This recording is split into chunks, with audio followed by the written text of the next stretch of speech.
In this tutorial, I'm going to talk about how to install an in-ground garden. So let's say that this is the landscape and it's sloped like this. Let's say the house is over here. So the first thing you want to do is harvest rainwater. And you start from the highest point, which would be the roof. And you're going to start your earthworks from this point, moving on. So this low point, this low point,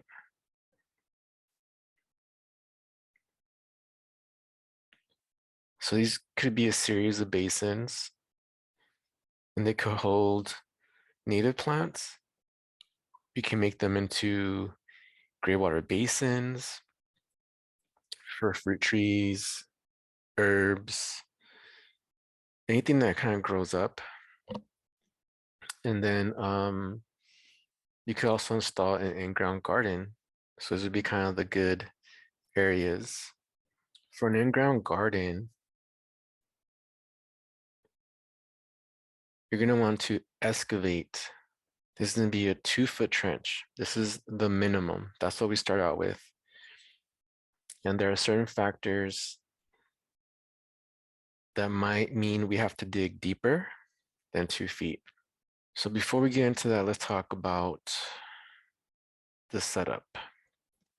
You always want to harvest rainwater because you're going to have a lot of native soil that you're going to have to use so you don't have an amount of dirt. So for example, all this dirt from this trench, let's say we pile it up right here. Okay, native soil. Then we're going to have another mound.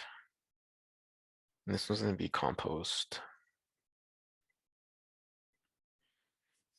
So when you're installing a garden, you're going to have compost that you either made yourself or you bought at a compost yard. You're going to have a pile of native soil from digging this 2-foot trench.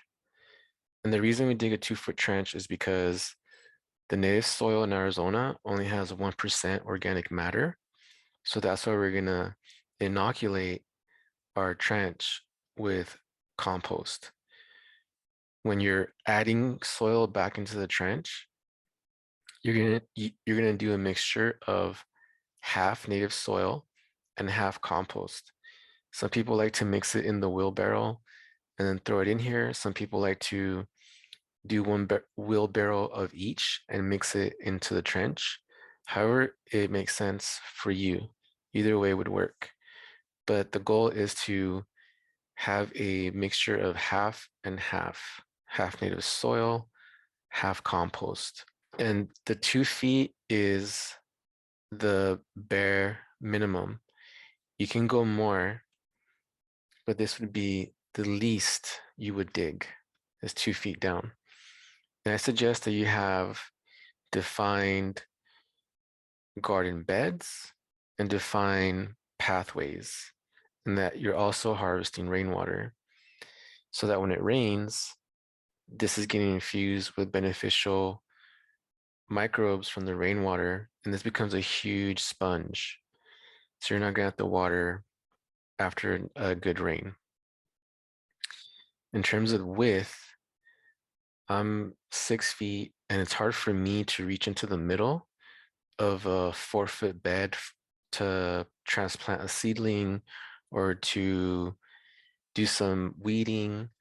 So I prefer a 3-foot wide bed. So as we're filling the trench with the mixture of native soil and compost, we're gonna have some native soil left over. We're not gonna use it all because obviously we're gonna only replace it with half of what we took out. So it would be a good idea to make like a berm right here. I'm gonna label it berm. Okay, so this berm is gonna redirect the water. It's gonna slow it down and it'll flow into the next basin. So it's gonna slow it down the rainwater and it's gonna spread it and it'll infiltrate into this next basin right here. Or we can even put a basin right here and then another one right here. But you want to have rainwater harvesting in mind so you don't have a pile of soil just kind of sitting there, not really doing anything. So unfortunately, it's very common to find caliche in our soils. And caliche is calcium carbonate and is basically a layer of, it has like a cement-like consistency, and it's a layer, it's a mineral layer in the soil, and it will not allow the water to drain properly. So if you dig down 2 feet and you're hitting this hard pan and it feels like a rock or concrete, it's most likely calcium carbonate. I'll show you guys some pictures of what it looks like. This is what it actually looks like. This is caliche right here. And you could tell it's rock. So all this along the wall right here is the calcium carbonate that was taken out of this basin. So this is what sometimes happens when you're digging and trying to install a garden. You'll end up with way more rock or caliche. This is caliche right here. And this is the mound of dirt that was coming out of this basin. And this would not even be enough to do half native soil and half compost, because most of it is calcium carbonate. And you can see I'm not even that deep in, or maybe a foot and a half in, and it's still very hard pan. And this is a perfect example of when you need to go deeper than 2 feet. You basically need to go deep enough to break through this hard pan layer. Here's kind of a close up. You can tell that's very hard right here. And there's like pockets where it goes deeper. And this is maybe, and you can see right here, just a layer. So there's like maybe an 8-inch layer of topsoil. And then you hit that hard pan. It's like a solid layer. And this is the native soil that's coming out, and it's still pretty rocky. So it's not even the best soil to begin a garden with. So this is what it started out. This was kind of the beginning of it. And I realized right away that because this was supposed to be a rainwater harvesting earthwork. So I was building the berm right here, all around it. But it quickly became apparent that I was going to have to go pretty deep. And I was just moving things with buckets. So this is all the caliche I was taking out of there. Sometimes you'll get into installing a rainwater harvesting earthwork, and the basin is going to require a lot of digging. So this is what deters people from doing in-ground gardens here, is this, because this could be your entire backyard. This could be a section of your backyard, and it is hard labor. I was doing all this by hand with a pick, a caliche bar, or a hard rake, a flathead shovel, and buckets, not even a wheelbarrow. To me, it's just easier to move it like this versus a wheelbarrow that gets pretty heavy. And this is what it looked like digging down. You just start getting these clumps and you have to break through them. And I did invest in a jackhammer once I realized that it was pretty deep. So I rented a jackhammer to bust it up so I could break through the caliche layer. Because once I realized that I was already a foot and a half deep, I went ahead and got a jackhammer so I could break through the hard pan. So this is what it looks like. So you see how it's just, it looks like it's not hard, but it's just a bunch of rock. And look at this chunk right here. Look at that. This whole area is hard pan. The water's not gonna be able to drain. The plants are not gonna thrive. So you just break it up in little chunks. And same thing with the bigger chunks. This felt like a boulder. So you just break it up.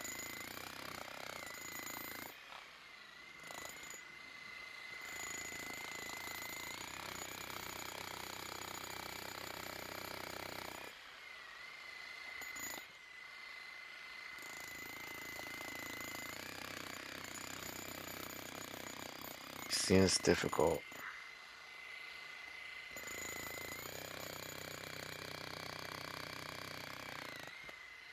So you can never assume the projects are going to be easy here in Arizona, because this could be what you encounter when you go to dig down 2 feet. And remember, I'm already like a foot and a half in.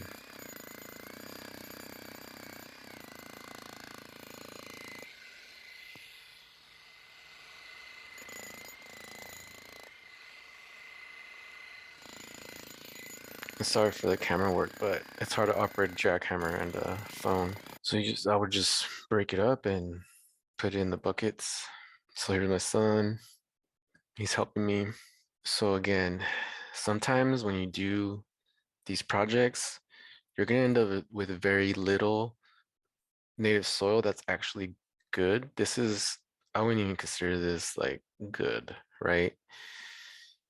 And most of what I got out of that basin was caliche. This is all caliche. And you can tell that just this is where it starts and it just goes and goes. And then there's some areas where it's not as thick, right?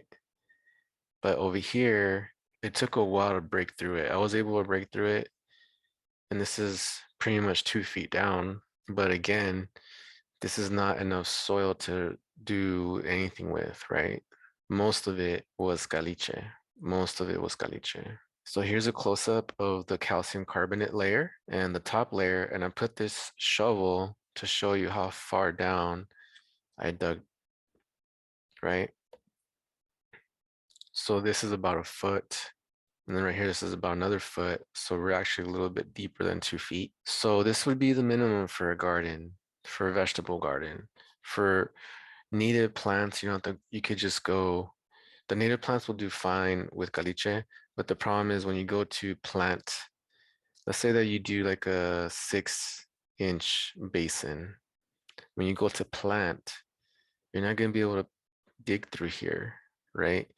So for me personally, even for rainwater harvesting with native plants, if it's this bad, I will break through the caliche layer and then just add fill dirt back to the appropriate level because you'll get better drainage and it'll be easier to plant like 5-gallon plants or whatever plants you want that are native.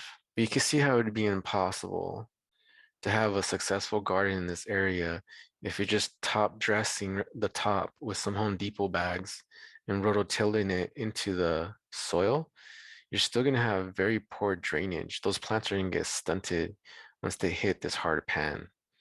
So this is super important. Okay. So in these situations where you have this hard pan layer, you have to break through it. And that might mean that, let's switch this up. So if you go down 2 feet and it's hard pan and it's not going to drain out, like it's obvious that there's going to be problems with the drainage, you want to go another foot and then just kind of assess the floor at this level. And if it's still hard pan at this level, you're gonna have to go another foot. The answer to how deep you should dig your garden is it depends on your soil and the drainage that you're gonna get once you're at that 2-foot level. So this is really the bare minimum, especially in Arizona where calcium carbonate is very common. So if you get into this calcium carbonate, this caliche layer, and you go 3 feet, and let's say that at 3 feet, we still have a hard pan. It's still not gonna drain properly. Then you're gonna go 4 feet. I know this sounds crazy, but if you do this, you're gonna have one of the most amazing gardens. It's gonna harvest rainwater. You're pretty much creating a huge sponge, and you're adding so much beneficial microbiology to this soil that is gonna grow amazing produce. At our home, in my backyard, I have I have one, two, three. I have 3 basins that I dug down 6 feet so I could get the proper drainage. I have one in-ground garden that I dug down 4 feet so I could get the proper drainage. And it's super important to do this if you're going to be harvesting rainwater. So when you fill up, okay, so we dug our garden. We dug our garden. We filled it back in with half compost, half native soil. And you're going to want to overfill it. So you're going to have this kind of like mound because it's going to it's going to go down as the plants grow and make themselves. They're going to use all of this to make themselves. After the season is over and you're getting your garden ready and you're amending with more compost, you're pretty much going to top it off to this original level every time. Let's show you some pictures of in-ground beds in Arizona. This is a rainwater harvesting earthwork that was not a in-ground garden. This was just a regular rainwater harvesting earthwork that was mulched very well. It got some Tahana Atam yellow meated watermelons thrown in there just from eating the watermelon. A couple seeds fell in here. I was able to harvest about 6 watermelons completely on rainwater that weighed over 30 pounds. And this was during the monsoon season up until the fall, right? So during the wet, and again, I'm in Tucson, so it's a lot wetter than some parts of the state, but that's still pretty amazing to get 6 30-pound watermelons just off of rainwater. And you can tell they're super healthy, they're not struggling, they're not sad, and they're growing huge watermelons. So there's possibilities, you know? There's possibilities if you harvest the rainwater. It really makes a ginormous difference with the soil fertility and health. This is a keyhole garden. So this is the pathway, kind of like the little mushroom keyhole part of it. And then the produce, and this is a winter garden. So this is during the cool season. So these are radishes, onions, beets. And it looks like there's calendula in there as well. That hasn't flowered yet. Okay, so this is at a farm that I used to work at, and I helped install these gardens, and we dug these gardens down 2 feet, and there was not a hard pan layer right here, so it was pretty easy. I mean, it wasn't easy; it was hard labor, but at least we didn't have to go 3 feet, 4 feet. We could do 2 feet here all day. And the leftover soil, we built the berms. This was done on contour with the way that the water was moving through the site. And that way, when it would rain, the water would go into these basins. It would be spread out in this fashion, and then it would overflow into the next basin, and so on and so on. And in the summer, during the monsoon, there'd be times where we could turn the water off for an entire month, and these garden beds would be thriving. So that's big water savings in the drylands, right? So, and this was a 7 acre property, and about 3 acres of that property was done in this way. So it is possible. This is for market. This garden right here, we were selling this produce. This is 3/4 inch poly tubing that was just staked into the ground with rebar, and the row cover for the winter. And you can tell these plants, these are all leafy greens, lettuce greens. They are thriving. They're not sad. They're nutrient dense. They're very, very healthy. This is us digging down 2 feet using child labor. You can see we're getting down there. So this is for real. You gotta do it. You gotta do it. This is a little bit different. This is a rainwater harvesting earthwork that was intended for fruit trees. So what we're doing right here is we're making sure that the low point is where it needs to be to overflow, right? So we're making sure that this is the high point and this is the low point, and you need a 4 inch difference so that every time it overflows, it's overflowing over here. And we're digging up the dirt and building a berm to reinforce the high points and maintain a low point. And this is a bunyip.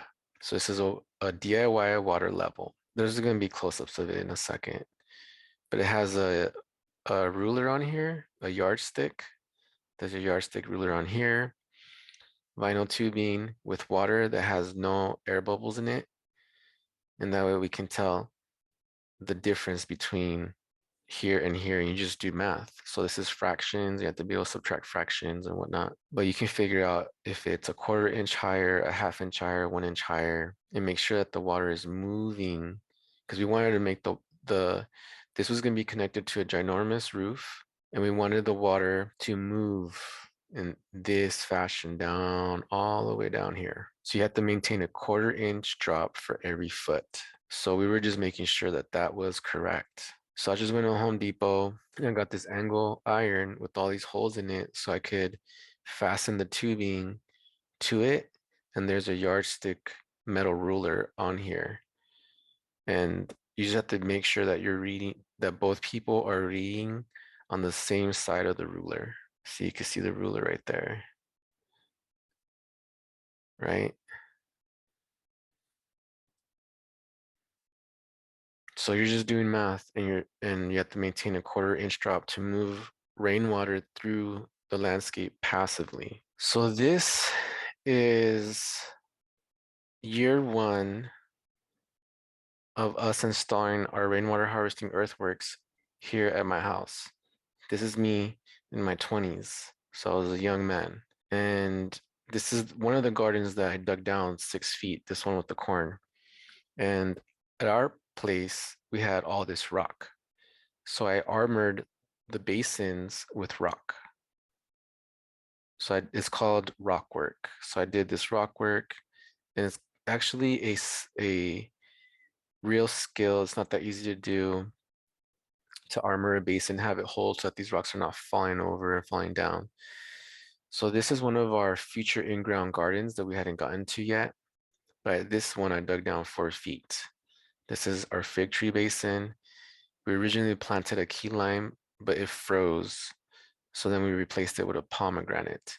And this is before we had a rainwater harvesting cistern over here. We didn't even have gutters on this side of the roof. So this is us in 2008. And this was the first project me and my wife did as a couple, was planting the rain and putting these rainwater harvesting earthworks in place. So it was a lot of work, a lot of digging. This is my wife, and this is another rainwater harvesting earthwork that we did at her massage studio. And this one we dug what I call a mulch pit, 2 feet down, and filled it with mulch. And this happens to be mushroom logs from mushroom farming. So I hit up some of my mushroom farming friends and I got their spent logs and I used that as the mulch. So these are what the logs look like, and I would just spread the mulch. And then whenever it would rain, we'd get pounds and pounds of oyster mushrooms. And you would just have to keep adding wood chips to the earthwork. This garden right here is this same garden right here, right? The thing is that because right here it's sunken in, you can tell that you have to walk in there. It's like sunken in, just like it's sunken in right here. And it got over time, the soil level got raised up. And one of the reasons for that is because we put our children's playground right here. So for many, many years, this was not a garden, it was the playground area. So I just filled it up with wood chips and it's connected to half of our roof. So it just became a huge sponge. And we weren't growing anything during that time, but we were building soil because those wood chips break down. So the soil in this garden bed is amazing. This is by far one of our best in-ground garden beds. And what we're doing is we're preparing it to plant. So the kids are helping me pretty much get it clean and get all the weeds out. This is what that same garden looked like. So this is what this garden looked like about 2 months later. We got plants and they're super healthy. Of course, we're adding compost that we make ourselves and mineral amendments to achieve this. So this is uh, the garden bed that I dug down 4 feet. And same thing, we're getting massive production. And we're not using tons of water to do this as well. This is far superior to raised bed gardening. Look at how much production we're getting out of this basin. So right here is my son, and he is adding mineral amendments to the base of the plants. And we do this once a month or twice a month, depending on how much production we're getting. So when plants are flowering like this and they're putting on a lot of food and they're producing a lot of food, like in this particular garden, it had butternut squash, pumpkins, watermelons. So it's creating all this produce, right? All these veggies. So we're feeding it twice a month, right? And you're just going to the base of the plant. We do 2 tablespoons. And this is, I make the mineral mixes myself, depending on what the soil tests say. So I do test the soil, I see what's missing, and depending on the crop that I'm growing, I'll add what that crop needs. So for example, if we're growing corn here, I'm probably going to be using a lot of nitrogen, a lot of organic dry amendments that are going to give those plants the nitrogen that they need. In this case, I was adding dry amendments that had a lot of phosphorus and potassium because these plants need their roots to be well fed so that they flower so they have a heavy flower set. And if you have a heavy flower set, you can see all these flowers everywhere, you're going to have an enormous yield, especially for plants like squash, pumpkins, butternuts, where you need male and female flowers, right? And this is that fig tree. So let's take you back in time to 2008, the very beginning of planting the ring. That's that same fig tree from 2008. And this was taken in 2020. This is from 2020. And any container planter that I have is a sub-irrigated planter. So it's a water efficient planter.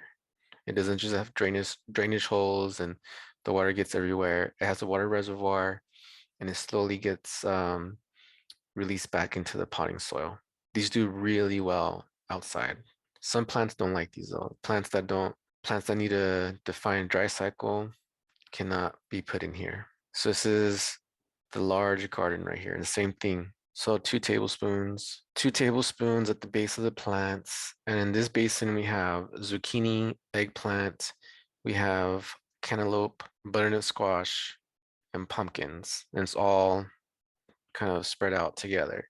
But again, look at the massive production we're getting out of here. You're not going to get this kind of production out of a raised bed. You're just not. The roots are going to get really hot and those plants are going to require a lot more water. So those plants are working a lot harder to do the same thing that these plants are doing, and they just can't get to the level of these plants. So in-ground gardens produce way, way more in the drylands. So zucchini babies, you can tell that these plants are waist high right here with my son.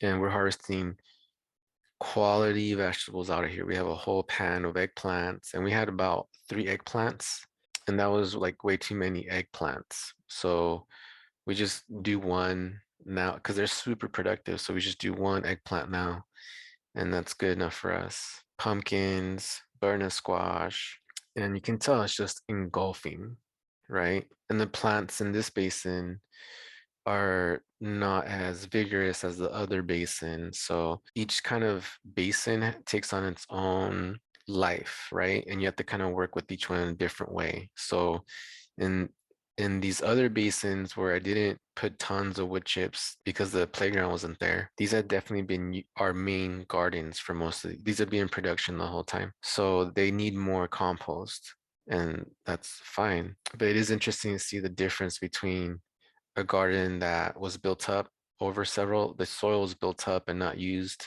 It lay fallow for many, many years versus a garden that is being farmed intensively for um, year in, year out, nonstop. The cantaloupe and then transition, right? So the winter transition, putting in brassicas. And this garden over here is in full shade in the winter. So this is just a summer garden. So I think that's another reason why this garden does really well because it gets time to rest. This one right here gets used every season. So that's what these in-ground gardens look like, and they're very effective. You get lots of production. That you could tell this is towards the end of the season. A lot of these plants are spent, but we have produce everywhere. We have watermelons, zucchini, and we're every week we're getting tons and tons of produce. And it was relatively, it was work, it's work, but it's not insane amount of work. That's why it's worth digging down.